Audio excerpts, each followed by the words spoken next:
Assalamualaikum warahmatullahi wabarakatuh. Salam Om Swastiastu, Namo Buddhaya, salam kebajikan bagi kita semua. Izin perkenalkan, nama saya Tini Talia dari kelompok 5 akan mempresentasikan mengenai pendekatan decision usefulness.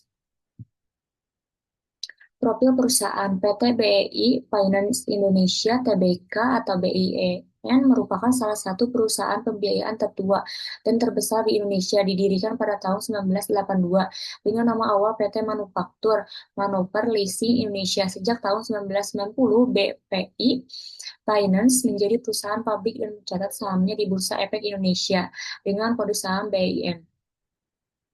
Misi visi kinerja, integrity, excellence, dan kolaborasi. Latar belakang akuntansi berperan penting sebagai sistem informasi keuangan yang menyediakan laporan relevan dan ada untuk mendukung pengambilan keputusan ekonomi seiring kompleksitas bisnis yang berkembang. Pendekatan decision usefulness menjadi dasar utama dalam teori dan praktik laporan keuangan. Pendekatan ini menekankan pentingnya penyajian informasi yang berguna untuk memprediksi masa depan dan mengevaluasi keputusan ekonomi sebelumnya. Rumusan masalah dan tujuan. Rumusan masalah apa yang dimaksudkan dengan pendekatan decision usefulness dalam laporan keuangan? Untuk tujuannya, untuk memahami konsep pendekatan decision usefulness dalam laporan keuangan pada PT BFI Finance Indonesia Tbk. Decision usefulness ini menjadi pendekatan yang sangat penting dan dominan. Pendekatan ini didasarkan pada asumsi bahwa tujuan utama laporan keuangan adalah menyediakan informasi yang berguna bagi pengguna eksternal dalam proses pengambilan keputusan ekonomi. Bagi PT BFI Finance Indonesia Tbk, laporan keuangan bukan sekadar pencatatan historis, melainkan alat prediksi dan konfirmasi kinerja bisnis di masa depan. Munculnya pendekatan decision usefulness di BFIN. Pendekatan decision usefulness di BFIN muncul sebagai respon terhadap kebutuhan investor dan kreditur akan informasi yang relevan dan dapat diandalkan. Yang pertama itu relevansi, keandalan, keterbandingan, dan dapat dipahami. Implikasi pendekatan, penggunaan nilai wajar atau fair value, pengungkapan informasi tambahan, penekanan pada estimasi dan budget manajemen. Standar pelaporan berorientasi pada investor. Kelebihan memberikan informasi yang relevan bagi investor dan kreditor. Kelemahan ketergantungan pada estimasi manajemen dapat ditemukan objektivitas. Selanjutnya teori keputusan. Period person. Teori keputusan single person merupakan cabang dari teori keputusan yang berfokus pada bagaimana seseorang individu membuat pilihan di antara beberapa alternatif berdasarkan informasi yang tersedia dan referensinya. Dalam konteks ini, pengambilan keputusan diasumsikan rasional, memiliki informasi yang sempurna, dapat menghitung atau memperkirakan hasil. Menurut Herbert Simon, pengambilan keputusan terdiri dari 3 tahapan. Yang pertama, intelligent fase, design fase, choice fase. Selanjutnya, penerapan dalam sistem informasi. Dalam SSA, teori keputusan single person diimplementasikan melalui penyediaan. Yang pertama, data input, pemrosesan data, output informasi, umpan balik. Sistem ini harus mampu menyediakan informasi relevan, akurat, dan tepat waktu. Definisi informasi menurut PT BII Indonesia. Dalam dokumen-dokumen resminya seperti annual report dan terbuka informasi yang tersedia di situs resminya. Informasi adalah data yang telah diproses dan diklasifikasikan sehingga memberikan nilai tambahan untuk mendukung pengambilan keputusan manajerial dan operasional perusahaan. BFIN menggunakan informasi menggunakan pengelolaan risiko kredit untuk merancang strategi pemasaran, untuk menyusun laporan keuangan, untuk mengukur kinerja internal. Investor rasional risk averse di PT BFI Finance Indonesia. Investor rasional, yaitu investor ini akan menganalisis fundamental perusahaan, membandingkan potensi return BFIN dengan risiko yang ada, hanya berinvestasi jika expected return dari saham BFIN dianggap sepadan. Risk averse investor. Yang pertama itu faktor yang diperhatikan, stabilitas pendapatan, kualitas aset, dan kesehatan modal. Prinsip diversifikasi portofolio. Pendekatan decision usefulness menilai laporan keuangan berguna jika membantu keputusan investasi. Informasi keuangan BFIN harus memungkinkan pengguna menilai stabilitas pendapatan dari berbagai lini pembiayaan. Ketergantungan BFIN terhadap sektor ekonomi tertentu, kolerasi kinerja BFIN terhadap fluktuasi sektor ekonomi lain.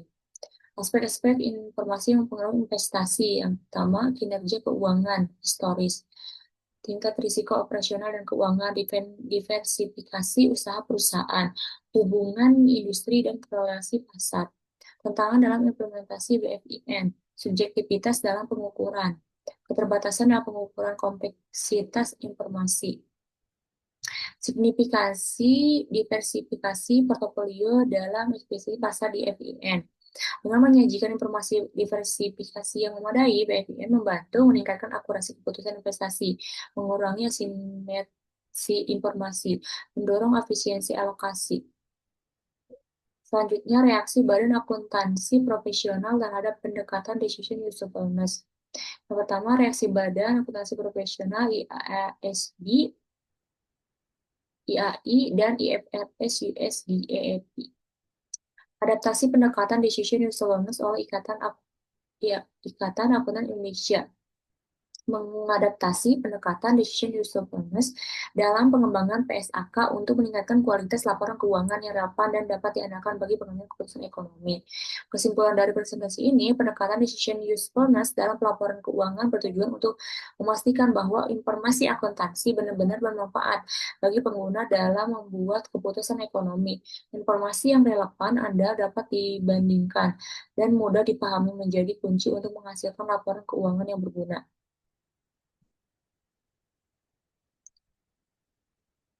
Selanjutnya, saya akan mempresentasikan mengenai kompensasi eksekutif dan manajemen laba di PT Bluebird Tbk.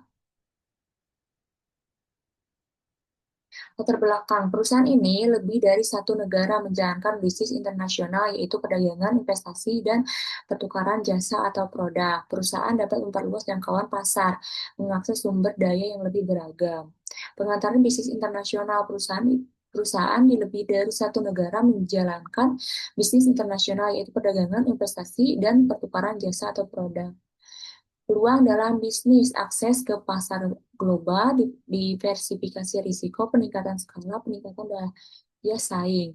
Selanjutnya, konflik kepentingan dalam pasar modal. Dalam mengelola pasar modal dan pelaporan keuangan, konflik kepentingan antara pada pemangku kepentingan adalah fenomena yang tidak dapat dihindari. Model permainan non-kooperatif. Model permainan kooperatif ini berakar dari teori permainan game teori. Dalam konteks model ini, para pemain yaitu para investor diasumsikan bertindak secara rasional dan strategis. Selanjutnya, dinamika konflik investor dalam model non-kooperatif. Yang pertama itu rasionalitas individu, tidak ada kerjasama, asimetri informasi. Selanjutnya, pengaruh konflik investor terhadap kerja akuntansi. Sebagai konsekuensi dari konflik investor ini, manajemen dapat menghadapi tekanan yang sangat signifikan dalam menentukan kebijakan akuntansi. Sebagai contoh, dalam situasi tertentu, manajemen mungkin merasa terdorong untuk melakukan income smoothing, tekanan pada kebijakan akuntansi, benar manipulasi laba, pemilihan metode depresiasi, penundaan pengakuan beban, pengungkapan yang selektif, dilema manajemen, dampak ketidakseimbangan.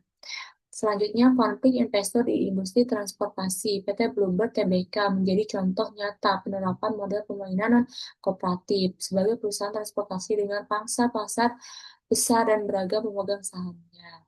Dampak konflik investor, tekanan pada manajemen untuk Windows dressing, volatilitas harga saham. Selanjutnya, dampak konflik investor. Yang lainnya adalah penyajian informasi selektif, erosi kepercayaan investor jangka panjang, hambatan inovasi digital. Model teori permainan kooperatif. Pertama itu, teori permainan kooperatif adalah sebuah pendekatan dalam teori permainan yang berfokus pada bagaimana para pemain dalam konteks ini, termasuk manajemen, pemegang saham, kreditor, dan stakeholder lainnya. Implementasi dan manfaat Kooperatif dalam akuntansi. Menurut kooperatif dalam akuntansi terwujud melalui sistem pelaporan keuangan yang terbuka dan transparan. Manfaat utamanya itu adalah memperkuat kepercayaan pasar terhadap laporan keuangan. Konflik investor di industri transportasi. PT Bloomberg Tbk dapat dijadikan contoh nyata bagaimana teori permainan kooperatif dapat diterapkan dalam pengelolaan perusahaan publik. Selanjutnya, membangun pelaporan keuangan yang sehat dan beretika. Pertama itu mengembangkan sistem insentif, meningkatkan peran Dewan Komisaris menjaga komunikasi yang terbuka, mengedepankan akuntabilitas. Teori teori keagenan menggambarkan hubungan antara prinsipal pemilik modal atau pemegang saham dan agen manajer yang diberi mandat untuk mengelola sumber daya. Jenis-jenis konflik dalam teori keagenan. Yang pertama, konflik kepentingan pemilik dan manajemen PT Bluebird. B. Asimetri informasi manajemen memiliki akses informasi lebih dulu dan lebih lengkap dibandingkan investor publik. Konflik antara pemegang saham dan kreditur. Konflik antara pemegang saham mayoritas dan minoritas. Nah, mekanisme untuk mengatasi konflik intensif. Mekanisme pengeluaran disiplin pasar. Kritik terhadap teori keagenan. Reduksi rasional ekonomi tidak universal dinamika modern. Jadi kasus konflik agensi, kasus internal PT Bluebird hipotetik, misalnya mengadakan kendaraan listrik tanpa kajian kelayakan penuh dapat menunjukkan konflik antara inovasi manajerial dan kehati-hatian investor. Rekonsiliasi teori, pengertian rekonsiliasi teori PT Bluebird sebagai perusahaan keluarga yang menjadi publik berada di persimpangan teori keagenan dan teori stakeholder. Tujuan rekonsiliasi teori mengintegrasikan pandangan keagenan, kontrol, dan intensif dengan stakeholder, menyusun strategi tata kelola, menyelesaikan ketegangan antara manajemen. Bentuk-bentuk rekonsiliasi teori komplementer, konfliktual, evolusioner. Strategi dan pendekatan dalam rekonsiliasi sistematis, kritis, refleksi, kontekstual, pluralistik. Kesimpulan presentasi, keseluruhan pembahasan mengenai presentasi ini, penerapan teori keagenan dan teori permainan pada studi kasus PT Bluebird menunjukkan bahwa kompleksitas dinamika organisasi modern tidak dapat dijelaskan secara utuh, hanya melalui satu perspektif teori semata. Mungkin itu saja yang dapat saya sampaikan. Wassalamualaikum warahmatullahi wabarakatuh.